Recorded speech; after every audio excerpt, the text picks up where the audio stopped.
بسم الله الرحمن الرحيم.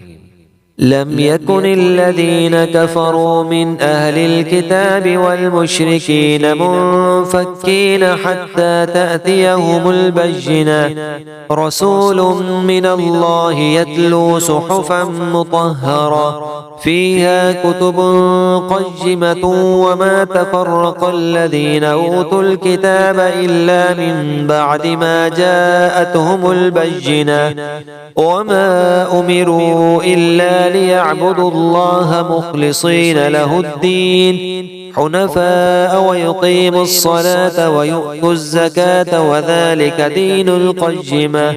إن الذين كفروا من أهل الكتاب والمشركين في نار جهنم خالدين فيها أولئك هم شر البرية. إن الذين آمنوا وعملوا الصالحات أولئك هم خير البرية، جزاؤهم عند ربهم جنات عدن تجري من تحتها الأنهار خالدين فيها أبدا، رضي الله عنهم ورضوا عنه، ذلك لمن خشي ربه.